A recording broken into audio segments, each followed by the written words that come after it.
Welcome back to Global News Morning. A pleasure to have you join us. Now, traditionally, the summer, a busy time for real estate movement, but even in the winter, things can get busy. Please join me in welcoming our good friend Matt Lee, and we're here to talk about successful winter home sales, the pros, Yeah, the cons, and some tips. It's still an active market out there. yeah, that's right. We're going to see getting close to Christmas that it will slow down, but after that new year, we do see a bump up and things, tend to take off a bit. And, we've talked about this in the past, like through the years, where if it's really cold, maybe things slow down for a bit, but we do get those cold snaps that can be, very, very cold. Or if we get lots of snow, you want to be out there trying to figure out how to make it easy for people, to walk around and do different things. So, Well, it is a seller's market, and if you're thinking of selling, now's the time to do it because your property is going to be looked at for sure. But let's start with the pros first of all. Less yeah. competition this time of year. Yeah, on the listing side, if you look back in the stats, and we were to do a graph, you would see that, the highest point of listings is usually the April, May, June, and the lowest part tends to be in the middle of winter. So the less competition on the listing side, the housing market side, um, so therefore less competition, there'd be more people looking at the house, and hopefully it helps you. This is could lead into the second pro for selling this time of year, and that is many serious and motivated buyers. How come? Yeah, well, I use that one right now in particular because we have it is a seller's market. There's not much inventory. There hasn't been much inventory throughout the summer. There's still a number of people looking. Interest rates are still low. So, I think that, even though there's less on the market, we still have a number of buyers that are looking, and we want to make sure that we present it the best. Well, you mentioned that interest rates are still low. Of course, that's a pro, but another pro is that financing can also be easier. Well, it's not that it's easier. It's one of these things that it actually could be, when underwriters get really busy in the summer. Sometimes things can take longer. It's actually that it takes a little bit shorter in time, potentially, because there's not as many agreements going on at the same time. So I think that what we would look at is that it could be potentially be quicker. And you'd want to talk to the financer about that, and if there's not as many uh, contracts sitting on an underwriter's desk, they might be able to get through it quicker. Interesting. Yeah. Okay. So Yeah. financing could happen faster then. And also, buying in the winter means closing in the spring. So you're not necessarily moving in the winter.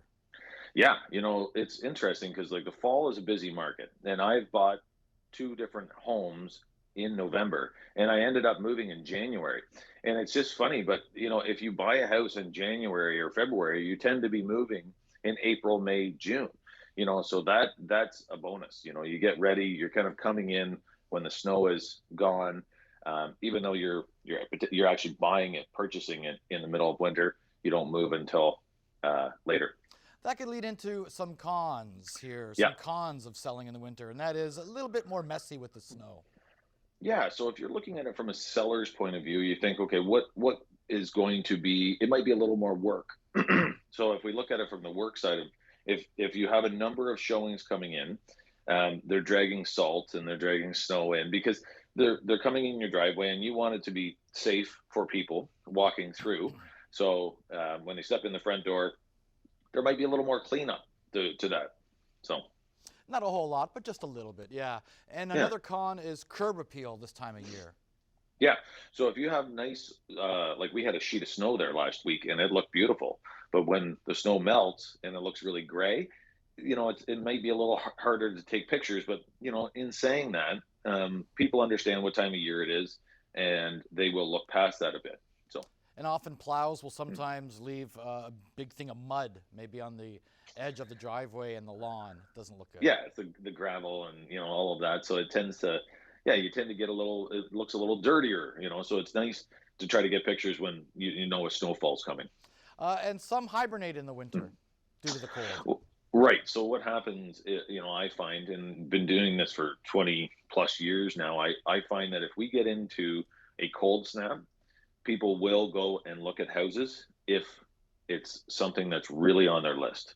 I Mm. find that um, if it's really, really cold, you will see a slow in the market, which could only be a couple days. It could be a week. But I mean, if we get a cold snap, it will affect the market.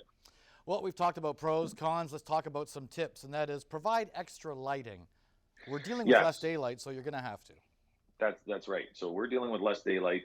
The sun's sitting a little bit lower. You're not getting that beating in sun. So I think that if you have lights or lamps, maybe change it from a 40 watt to a 60 watt. If they're LEDs and you can't change them, just leave them on so that they're nice and bright and that they're heated up, and that they stay nice and bright, and that the agent isn't walking in and turning stuff on. Great tips here. Also, take seasonal safety precautions. Yeah, again, we go back to this salt thing. So basically, I would say a couple different things. One is about the salt and that the snow removal. You want to make it easy on somebody that's looking at the house. They want to see the back of the house. They want to see down the side, and they don't want to go away with a boot full of snow and wet feet. That's not a good feeling. You want to make sure that you make it easy on them when they're trying to look at the house. So I would say, shoveling a path into the backyard and really right to the back fence so that they can walk through easily and comfortable and look at the back of the house and make sure that, because if you don't do that, they're likely going to walk through the snow anyways to get there. And then when you get out, you're going to have a wet foot, you're going to have snow in your boot, and it's not a good feeling. Right. So I think that, trying to get ahead of these things is a good thing. And finally, another great tip here, and that is decorate tastefully for the season.